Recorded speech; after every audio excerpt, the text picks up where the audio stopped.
Hey guys, that is me. 2 years ago, I was starring in the latest Disney movie Mulan, which is currently released. You might have chance to watch that already because I know that this movie has been put into several delays because of COVID-19, and finally we get to watch the whole movie. And I was selected to be the feature extra for the movie 2 years ago, and it takes 2 years to sort of editing and things like that. And finally, it shows in the theater all around the world.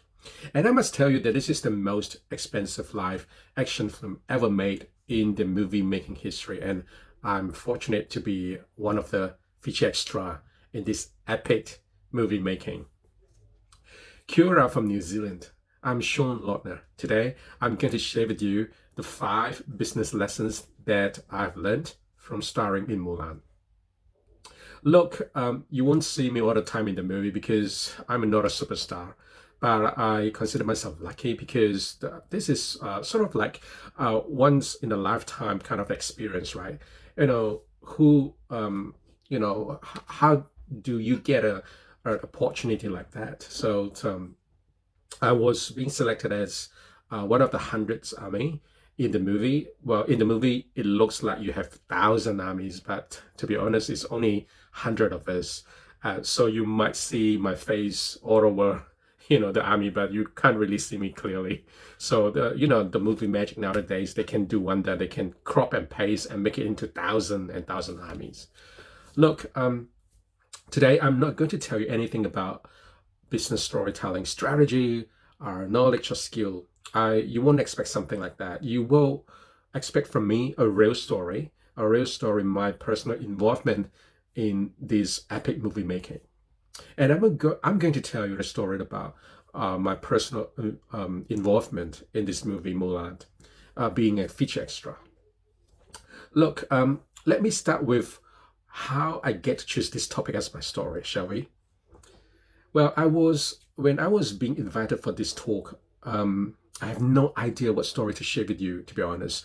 But in my mind, I was sort of wondering about, hey, the speakers might have shared something like how to use storytelling to convince your customers, or how to use story, to have to increase your empathy on something like that. So there is a list of techniques and strategy in my mind that which one should I share. But I finally put all this topic aside.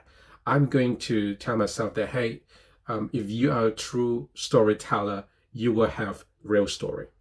A real story to make you stand out from the competitors. And this is actually what I wanted to share with you right now.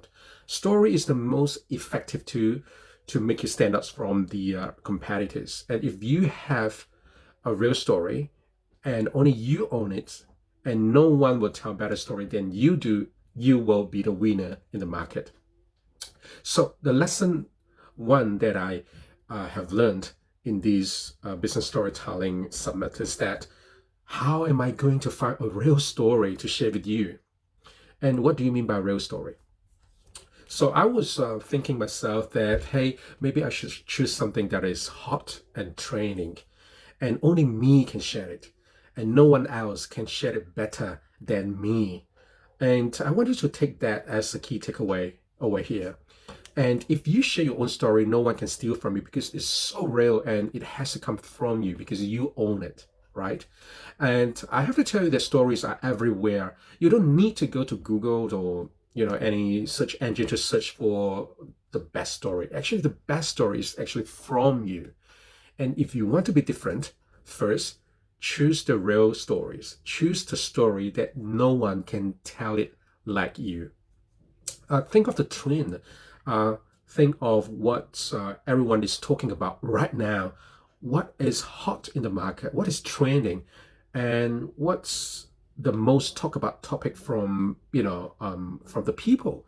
And suddenly what comes in my mind is that, hey, instead of sharing things about strategy, why not I share with you my personal story, which is trending at the moment. And then I realized that I should share something about me involved in Mulan.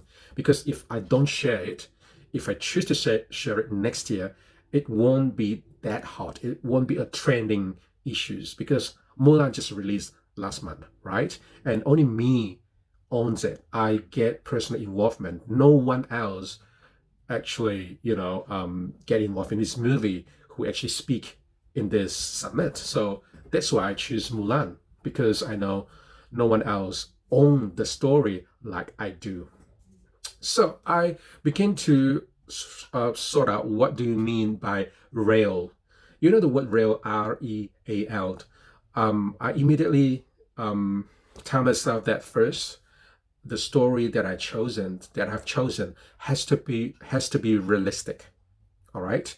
And after that, it has to be entertaining and it has to be aspiring and anyone can learn from it. So that's what I call the rail method. And I personally, I make it up.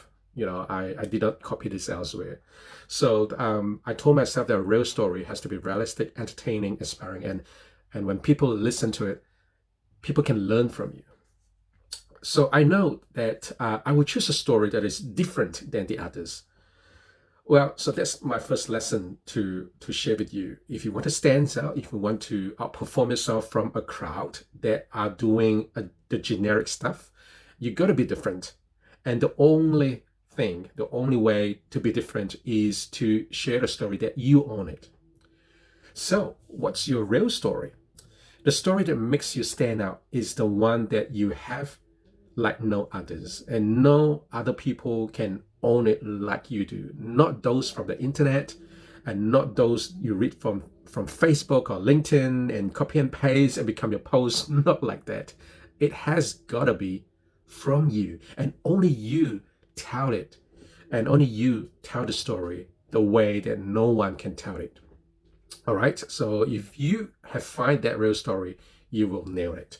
So this is the first lesson that I've learned before I choose this topic to share with you. It's amazing, isn't it? And these bring me to the next point, lesson number 2. Lesson number 2 that I wanted to share with you, it's the concept of story. Look, I'm not referring to the types of story. I'm not talking about, hey, we have fairy tales, we have motivating stories, we have horror stories, we have bedtime stories. No, I'm not talking about that. I'm talking about, hey, you need to know the concept of story, what story means to you. And I would like to share with you how story is used in business to make more businesses. And I have to quote you the example from Disney, the movie that Disney has made for Mulan. And we know that Disney is famous for telling good stories, right? We heard story from the Snow White, Cinderella, Sleeping Beauty, Maleficent, The Little Mermaid. Those stories are beautifully told. And I was amazed with the way Disney changed the story and yet make it so amazingly told in, like a fairy tale, happily ever after. That's what Disney is really famous about. So they're really good in telling good stories. So when I was shooting in this film in Mulan, we were constantly reminded by the director with the story for a particular scene. For example, hey, our city is now being invaded. So we got to fight for life. You got to protect the emperor.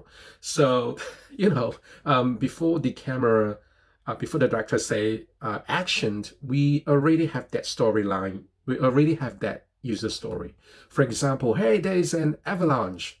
You got to run for life, and then we got to really prepare for it. So we have a story for every scene, every day, every project. Look, I'm a UX designer and I'm an agile coach as well. So in a business design and software project management, we are also using story to help with our product and service development. And we call that the user stories. Just like the movie making, we were being told by the user story for each scene before we start acting for a particular scene. So what is user stories? User stories are short, simple descriptions of a feature told from the perspective of the person who desires the new capability and usually a user or a customer's or a system design. And a user story is an informal, general explanations of a software features written from the perspective of the end user. And its purpose is to articulate how a software feature will provide value to the customers. So they typically follow a simple template like that, which I always use that in my design thinking. So a typical user story will be something like this. As a type of a user, I want to achieve some goals so that I can see some results. So for example, you might have a user story like this. As a manager, I want to be able to understand my colleagues' progress so I can better report our success and failures. Or you might have a user story when you develop a software. You might have a user story like this. As an infographic user, I want a software that is easy to create, translate complex data into visual story so that I can engage the reader. So look, we have a user story. So based on that user story, we create a user story by putting people first in the project. And a user story puts end users at the center of the conversation. And these stories use non-technical language to provide context for the development team and the efforts. And after reading a user story, the team knows why they are building and what they are building and what value they are going to create for the users. So user story is really powerful. So most importantly, the user story also tells you about what problem we are solving. And by referring to the user story, we are constantly reminded of what we design can bring benefits to the user. Hence, we can design something that is closer to the user. So in the design and development project, we use user story to keep the focus on the user, to enabling collaborations, to drive creative solutions, and to create momentum. And we can write a user story to cover large amounts of functionality. This is what the developers and designer will follow wherever they're working in a particular gig, project, or iterations before they release the product. And anyone can write a user stories. It is the product owner's responsibility to make sure that a product backlog of an agile user story exists. But that doesn't mean that the product owner is the one who writes it. In the business environment, you should expect to have a user story examples written by each team member. So your user story in your business offering, you have to think about what is your user story in your business offering. And this is the questions worth thinking. So before we develop, the product, think and create yourself a user story. And lesson number 3 that I would like to share with you is that I sort of caught into the situation when I was being invited to be featured in the movie Mulan. So immediately I have a question to ask myself that what I have to do with my life. Do I have time to do what I love to do to my life? Regardless whether it's a week, a month, or even a year, because when I need to go for the film shooting, and I need to be away from my workplace for 3 months. And immediately I have a question to myself, is it worth doing that, by quitting your job for a short period of time? So I would like to ask you this question. Have you ever come across a situation where you have a great passion in music and you're so talented in it. However, because you have a job, you put this passion aside. And have you come across this situation where you are working as a banker, you are an accountant, for example, you have a dream to create a software that will help people to design something that you can turn data into beautiful and engaging content. However, you have to put this dream aside because you have got a day job. Or have you come across a situation where you like to change your career, however, because you think that you're old, you'd rather stay in your current job? And for me, the time I was selected to star in this movie Mulan, I have been told that I will be sent to a 3 months martial art trainings for an epic fighting scene, then another month flying down to the South Island of New Zealand, which is Queenstown. So I was quite hesitating whether or not I should accept this offer. But then I asked myself a question. What do I want to do with my life? And if I have a chance to be featured in a major film, giving myself not a superstar, is it worth it? Is it worth taking it? Before I take this decision, I'm considering something that I call the cost of not taking this offer.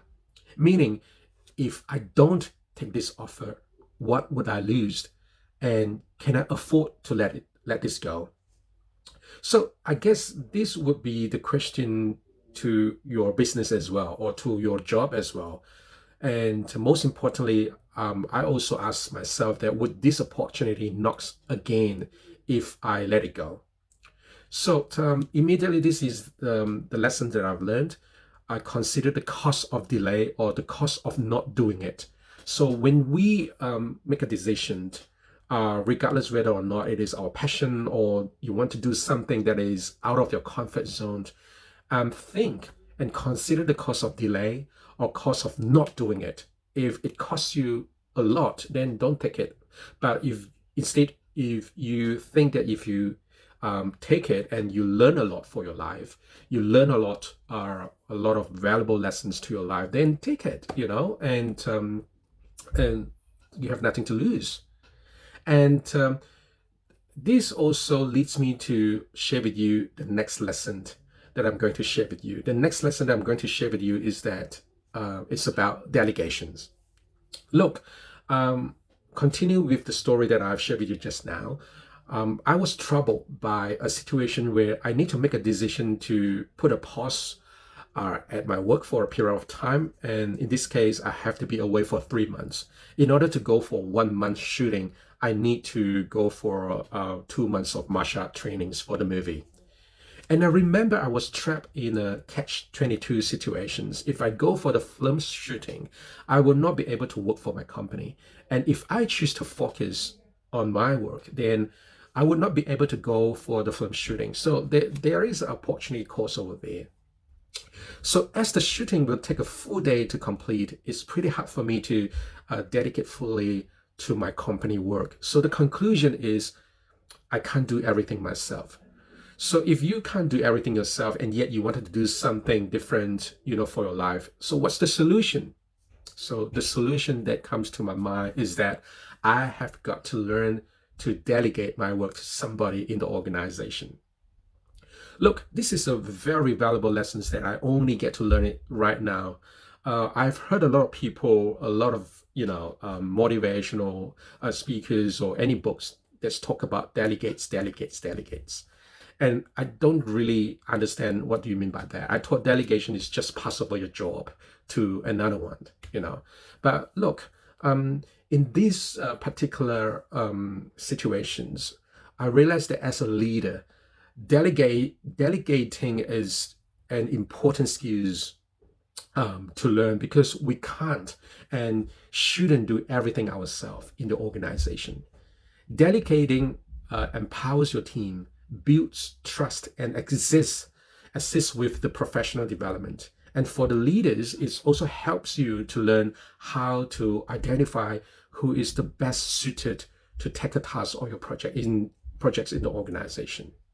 And of course, delegating tasks can lighten your workload. But I also realized that by delegation itself, that's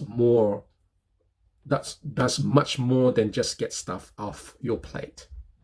So for one, the people who work for you will be able to develop new skills and gain knowledge, which prepares them for more responsibility in the future. Well, I get to learn that delegations can also be a clear sign that we respect our staff and team abilities, that we build trust and we trust their discretions.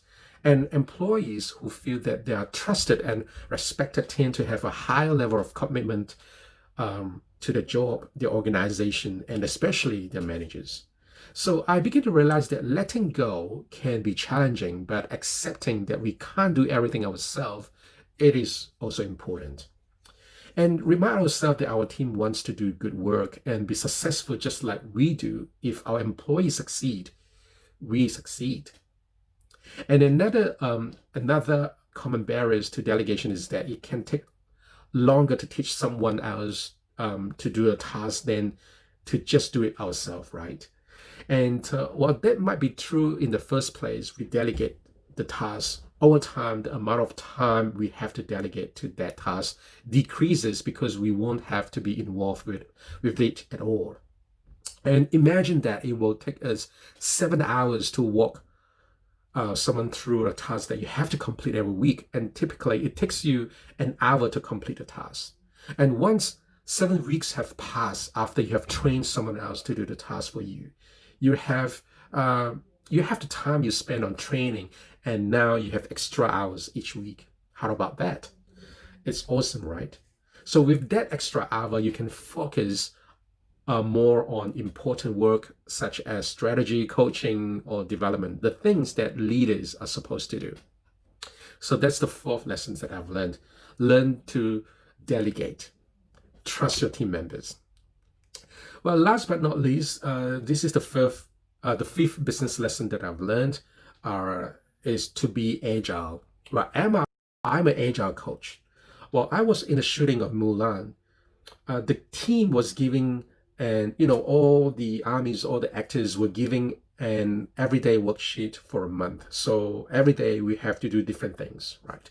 So the worksheet does not arrange according to the sequence of the movie. So in the actual situation, it doesn't work like that. It's not that when you watch a movie from the beginning to the end, and then the shooting will be done according to that sequence. It's not like that. So, which means today we can be filming on a battle scenes, and tomorrow it can be a training scenes, and the next day it can be a scene where all the army running around because of avalanche and disaster and things like that. So, in conclusion, we have no idea what the movie is about. So every day, we've been told to fight, to slash, to kill, it's pretty fun. But to be honest, we have no idea at all what this movie is about. We were wondering what Mulan, the movie Mulan, will be. We have no clues on that. And however, what happened for the finished product is that, at the end, you have seen a well-blended story that has been properly edited, and put in nicely in a movie, right? So in reality, in the film making, it doesn't, go according to the sequence of the movie. So this scenario, immediately, that actually gives me sort of like a pictures of how I can relate this in our business team. But this scenario is similar to the business team who is running what I call the agile method. Unlike the traditional project management method, business teams are working in a sequential manner, meaning the project is taking place according to the sequence. So passing over the job from one team to another, and each phase depends on the deliverables of the previous one and corresponds to a specialization of tasks. So, the traditional project management method, it goes like a waterfall. So we call that a waterfall method. However, in the movie making of Mulan, all the actors, each team is flaming its part at the same time. So meaning we have different unit of acting, happen at the same time. So you could have a fighting scene over there and you have another scene over here. So there are different production units are filming at the same time. So this allows the production to focus on filming what is more important and the scenes that require putting all the actors and extra together first. So this is what we can consider doing in our work and organization. So when each team are being assigned to work differently at the same time, and when it comes together, you can have a really good product, right? So for example, in an organization with different teams, instead of waiting the task to be completed to pass over to the next team, the different teams can actually work on the chunk of jobs at the same time. So meaning the job can be split into different chunks, right? And each team can do that chunk of works, that chunk of jobs at the same time. Then we can fix a time to collaborate, to integrate, to have a demo, which means we can test and develop the product from time to time. In this way, we can identify what's went wrong in the early stage and can identify and fix the problem fast instead of fixing after the product is released. So it is often too late to fix a product if we wait until the finished product is released, and sometimes it will also cost more to fix it at a later stage, right? So in other words, the agile method this movie making are using the agile method, and by using that agile method, it will allow you to work on the most important work first in your workplace. And you can also embrace and manage change to be innovative and competitive while minimizing unproductive change.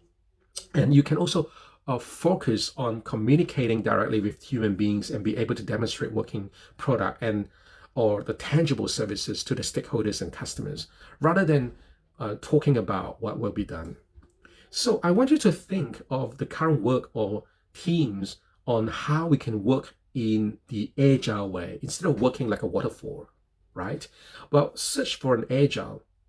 If you wanted to know more, search for it. Google search agile. And if you want to know more about it and how you could actually use agile to identify failure fast and fix your problem fast, or even decide to stop early before it costs you more in your business, go and search for it. Search for agile. So guys, here are the 5 lessons that I have learned from starring in Disney's movie Mulan. So before we conclude the sessions, let me have a quick check out before we call these sessions. All right. So the 5 lessons that I have learned from starring in Mulan, the first one is find your real stories to make you stand out from the crowd. So stop doing typical thing that the other people are doing. You will drown in the ocean because everyone is doing the same and no one will actually look at you. So the reason for me, you got to stand out from the crowd. You got to find your real stories and only you own it, and no one can tell a better story like you. And number 2, use user story to put your customers at the center of your design. And number 3, follow your passions and create story and value to your life. If you have a passion to do something, do it. Don't think that, hey, I can't do it because I have my current work, I can't quit my job and things like that. Because look, that's your passions. Life is too short.